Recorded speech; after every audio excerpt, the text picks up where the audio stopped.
Hello dear student, welcome to ग्यास classes for mathematics quantity aptitude series के अंदर आज हम लोग लेक्चर नंबर 20 पढ़ेंगे। लेक्चर नंबर 20 में, इससे पहले लेक्चर 19 में हमने स्टार्ट किया था कोऑर्डिनेट ज्योमेट्री।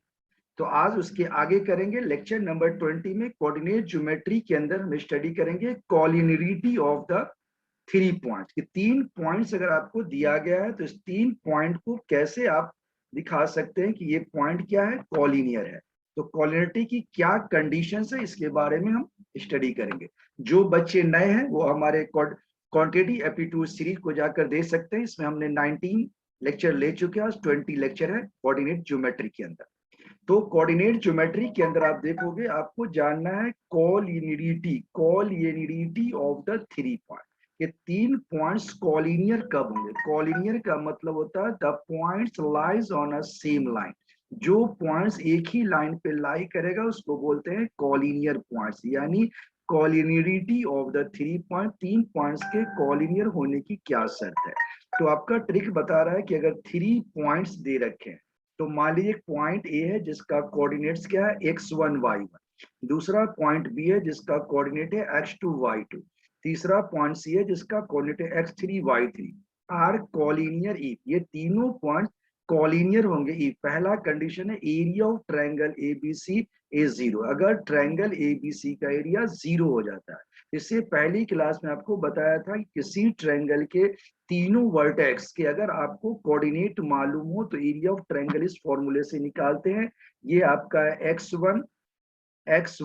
x1 इंटू में y2 minus y3, x2 into में y3 माइनस y1, प्लस में आपका दिया गया है x3 इंटू में आपका है y3 minus y2 equal to zero. अगर एरिया ऑफ ट्रायंगल, अगर आपका 3 पॉइंट से बना एरिया ऑफ ट्रायंगल अगर जीरो हो जाता है, इसका मतलब ये तीनों पॉइंट्स क्या है, कॉलिनियर है। ये इनकी शर्त होगी। इसी तरह से अगर आपको किसी 3 पॉइंट्स के कोऑर्डिनेट मालूम हो तो आप निकाल लें slope of A B, slope of B C and slope of C A.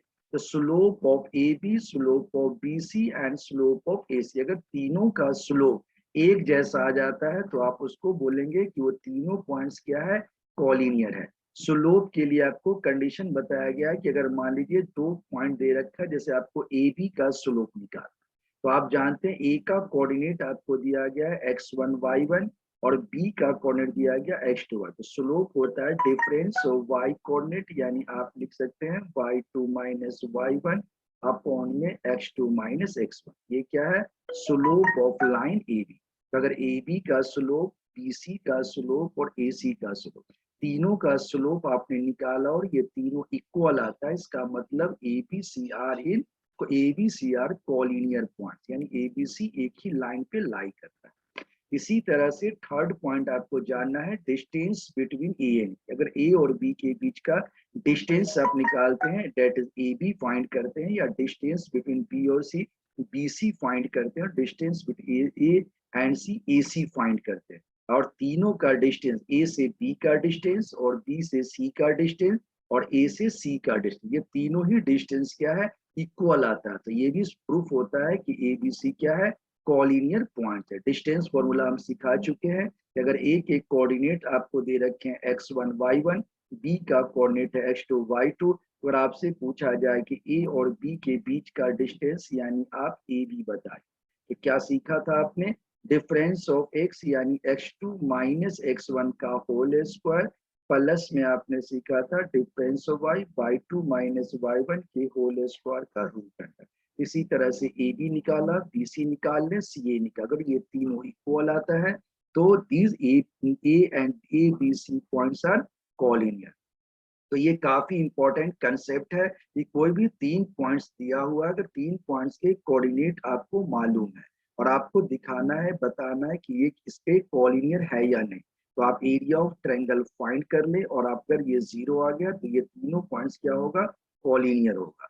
Area of triangle का फॉर्मूला आपको बता चुके हैं, दोबारा यहाँ पे आपको दिखाया गया है x1 y2 minus y3, x2 y3 minus y1 and x3 y2 minus y3 minus y1 और y1 minus y2, this is 1 y1 minus y2 minus y3 minus y1 and y1 minus y2। अगर ये 0 होता है तो वो तीनों points calling है। इसी तरह से slope of A B, slope of B C, slope का तरीका बता दिया। Difference of Y axis upon में difference of X coordinate, difference of Y coordinate, difference of X coordinate. इसी तरह से तीनों निकाल लें। अगर तीनों का स्लोप सेम आता है तो तीनों पॉइंट्स क्या होंगे, कॉलिनियर होंगे। इसी तरह ए बी का डिस्टेंस निकाल ले, बी सी का डिस्टेंस निकाल ले और सी ए सी का डिस्टेंस निकाल ले। तीनों इक्वल है, इसका मतलब वो भी क्या है, कॉलिनियर।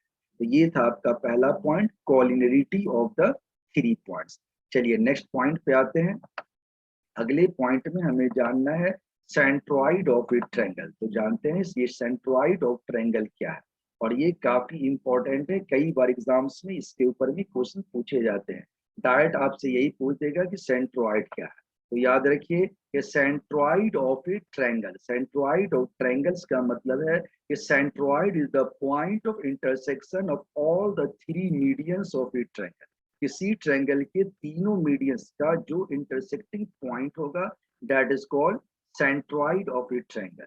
ए x1 y1 ये दिया रखा आपका। ए का कोऑर्डिनेट क्या है, ए कोई पॉइंट है जिसका कोऑर्डिनेट आपको दे रखा है x1 and y1, and B कोई दूसरा पॉइंट है जिसका कोऑर्डिनेट आपको क्या दे रखा है, x2 एंड y2, और सी आपका तीसरा पॉइंट है जिसके कोऑर्डिनेट दे रखे हैं x3 y3। right, x1 y1, x2 y2 and x3 y3 are coordinates of ABC. This is the vertex of triangle ABC. तो आप देखेंगे कि the vertices of triangle ABC, then centroid of it, then coordinates of centroid क्या होगा। तो ये G इसका क्या है, centroid है। तो centroid का coordinate क्या होगा, sum of all the x coordinate, that means x1 plus x2 plus x3 upon 3 and y1 plus y2 plus y3। बिल्कुल आसान है कि अगर किसी तीन पॉइंट यानी ट्रायंगल के वर्टेक्स के कोऑर्डिनेट मालूम हो और आपसे बोला जाए कि सेंट्रॉइड ऑफ ट्रायंगल बताइए, तो क्या करेंगे, that is the sum of x1 plus x2 x3 and upon 3 comma y coordinate हो जाएगा y1 plus y2 plus y3 upon 3। This is called centroid of triangle. Centroid के कोऑर्डिनेट निकालने के ये तरीके हैं। तो ये था आपका दूसरा पॉइंट जिसमें आपने सीखा सेंट्रॉइड ऑफ ट्रायंगल्स कैसे फाइंड करें। चलिए अगले पॉइंट पर आते हैं। अगले पॉइंट में आपको जानना है सरकम सेंटर, यानी सरकम सेंटर ऑफ, सरकम सेंटर क्या है, सबसे पहले इसको सीखते हैं और फिर इसके ऊपर में इसके कोऑर्डिनेट्स को चेक करते हैं। तो आप देखेंगे यहाँ that is the circumcentre, ये सारे इंपॉर्टेंट पॉइंट हैं। The circumcentre of triangle is the point of intersection of perpendicular bisector of its side and is equidistant from all the three sides। कह रहा है कि the circumcenter of a triangle is point of intersection of the perpendicular bisector of its side।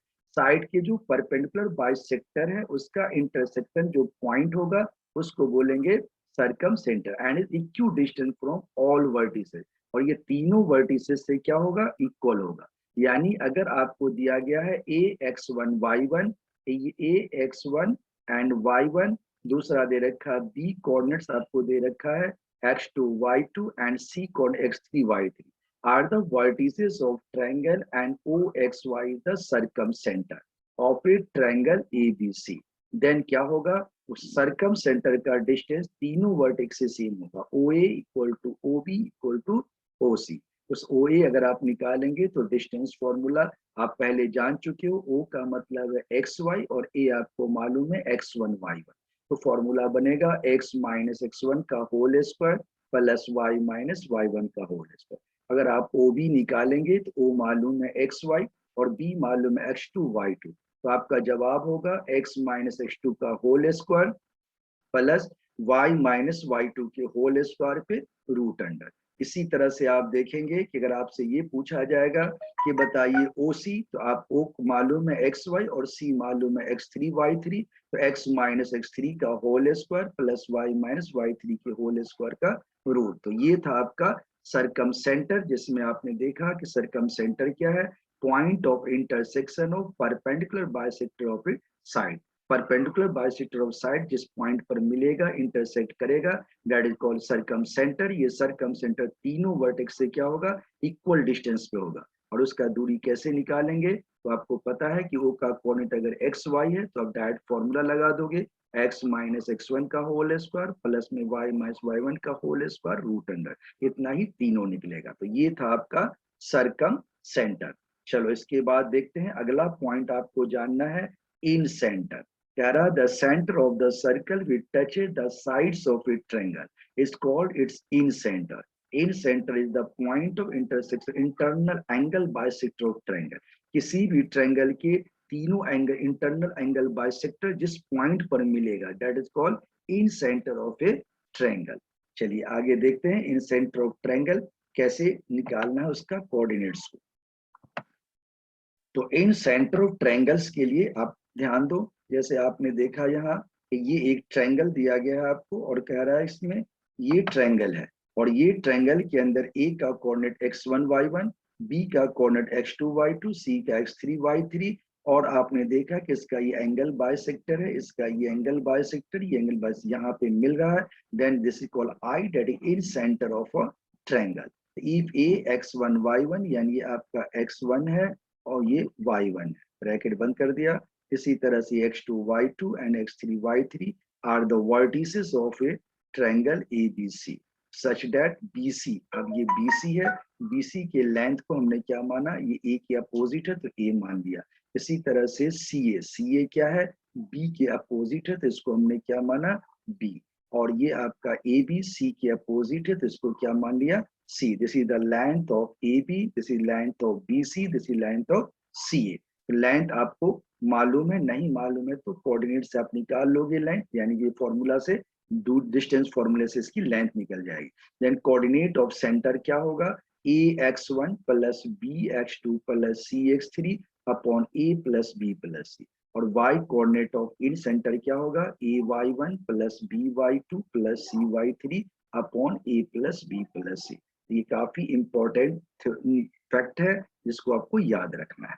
चलिए अगले point पे आते हैं जिसमें आपको जानना है सेक्शन फॉर्मूला। सेक्शन फॉर्मूला क्या है जो आप पहले से जानते हो, कई बार इसके ऊपर भी क्वेश्चन पूछे जाते हैं, तो ये आपको जानना है सेक्शन फॉर्मूला। सेक्शन फॉर्मूले के अंदर आपने देखा कि अगर ए x1 y1 यानी ये दिया गया है ब्रैकेट और ये आपका है x1 y1, बी आपका है x2 y2 be the 2 points on the Cartesian plane. Let point P x y divide the line AB in the ratio m is to n। Internally अगर A और B कोई दो points हैं, यानी दो points हैं जिनके कोऑर्डिनेट है x1 y1 x2 y2 और इस AB को कोई पॉइंट P क्या करता है, डिवाइड करता है इंटरनली, तो आप किस रेशियो में, m is to n ratio में। तो आपका फॉर्मूला बनेगा m पहला है तो mx2 प्लस में nx1 नीचे आ जाएगा n plus n। y coordinate निकालेंगे तो my2 प्लस में ny1 फिर नीचे आ जाएगा n प्लस n। लेकिन अगर p डिवाइड्स करता है ab को एक्सटर्नली तो सेम फॉर्मूला होगा, माइनस हो जाएगा, x हो जाएगा आपका mx2 minus nx1 upon m minus n, y हो जाएगा आपका my2 minus ny1 upon m minus n। इसी तरह से अगर p divide the point ab यानी अगर p क्या है, ab का मीड पॉइंट है, तो मीड पॉइंट अगर है तो क्या होगा, P का coordinate x1 plus x2 by 2 plus और y कोऑर्डिनेट क्या होगा, y1 प्लस y2 बाई 2। तो ये था मीड पॉइंट फॉर्मूला कि अगर A का कोऑर्डिनेट x1 y1 है, B का कोऑर्डिनेट x2 y2 है और आपसे बोला जाए कि इसका मीड पॉइंट बताइए, तो अगर मीड पॉइंट P है तो P का कोऑर्डिनेट क्या होगा, x1 plus x2 by 2 y1 plus y2 by 2। चलिए आगे देखते हैं basic point related to straight line. अब हम आते हैं स्ट्रेट लाइन पर। स्ट्रेट लाइन में बेसिक पॉइंट्स क्या है, ये सारे करने के बाद हम इसके MCQ क्वेश्चंस करेंगे। तो आप देखोगे basic points related to straight line. Straight line के अंदर आपको जो जानना है, सबसे पहला पॉइंट क्या जानना है कि इन जनरल क्या रहा है, general form of equation of straight line क्या होता है, ax plus by plus c0 where a b c are real constant and x and y are two unknown। जैसे आपने लिख दिया तो हमारे पास इक्वेशन है 2x प्लस में 3y प्लस में 5 इक्वल टू 0। तो ये क्या है, एक स्ट्रेट लाइन की इक्वेशन हो गई। अगर किसी बच्चे ने लिख दिया x plus y plus 2 equal to 0। ये भी क्या हो गया, स्ट्रेट लाइन की इक्वेशन होगी, क्योंकि यहाँ पर a की वैल्यू क्या है 2, b आपका है 3 और c 5, ये रियल्स हैं। यहाँ a की वैल्यू 1 है, b की वैल्यू 1 है और c की 2, ये भी रियल्स हैं। इसी तरह से दूसरे पॉइंट में देखो, the equation of a line having slope m and intersect at c on x axis. कह रहा है कि इक्वेशन ऑफ लाइन अगर स्लोप m दिया गया है और x एक्सिस को c पॉइंट पर काटता है, intersect at c on x axis, तो y का इक्वेशन ऑफ स्ट्रेट लाइन का फॉर्मूला क्या बनेगा, y equal to mx plus c। यहाँ m क्या है, slope of the line, and c क्या है, that is c x intercept है, जो x पे जहां पे कट कर रहा है, intersect at c on x axis, right. इसी तरह से आप देखोगे कि अगर slope of a line ax plus B Y plus C बराबर 0, कोई लाइन की इक्वेशन दी गई है और आपसे बोले स्लोप क्या है, तो ट्रिक क्या कहता है कि दिए गए इक्वेशन से just free the y, just find the value of y को फ्री कर दो, यानी y की वैल्यू निकाल दो। तो बी वाई क्या होगा, minus A X minus C, Y हो जाएगा minus A X upon B X minus B A upon B into X minus C by B. तो अगर आप कंपेयर करेंगे y equal to M X plus C, तो m क्या होगा, minus का a बाई बी, तो ये क्या कहलाएगा, slope of a given line. दूसरे वे में आप ये भी कह सकते हैं कि स्लोप ऑफ लाइन क्या होता है, माइनस में coefficient of x upon coefficient of y। Minus का ले लेंगे कोफिशिएंट ऑफ x एंड बटे में coefficient of y। Coefficient of x यहाँ a है, कोफिशिएंट ऑफ y आपका b है, इसका आंसर आ गया माइनस ए बाई। तो ये था हमारा पॉइंट नंबर 3 बेसिक पॉइंट्स में। चलिए नेक्स्ट पॉइंट पे आते हैं। अगले पॉइंट में आपको जानना है, चलो ध्यान दो, अगले पॉइंट्स में हमें जानना है ये points, that is point slope form. ये पॉइंट स्लोप फॉर्म्स क्या होते हैं, ध्यान दो। तो अब हमें जानना है कि पॉइंट स्लोप फॉर्म का क्या मतलब है। तो ये पॉइंट नंबर 4 कह रहा है क्या, कि the point slope form a line in terms of coordinates of any two points on it if x1 y1, यानी ये आपको दिया गया एक point, that is the x1 and coordinate दे रखा है आपका y1, और ये दूसरा पॉइंट दे रखा है आपको x2 एंड y2। तो क्या कह रहा है कि if line in terms of coordinates of any 2 points on it, if x1 y1 x2 y2 are coordinates of any 2 points on a line, then its slope, जो हमने पहले बताया था कि कोई भी लाइन a और b है, a का कोऑर्डिनेट x1 y1, b का x2 y2, तो अगर बोला जाए कि इस लाइन की स्लोप क्या है, तो स्लोप क्या होगा, डिफरेंस ऑफ ऑर्डिनेट यानी difference of y coordinate, difference of abscissa यानी डिफरेंस ऑफ एक्स कोऑर्डिनेट, पहले बता चुके हैं। Ordinate is Y axis Y coordinate and abscissa is X coordinate. So slope क्या होगा, difference of Y coordinate and upon में difference of X coordinate.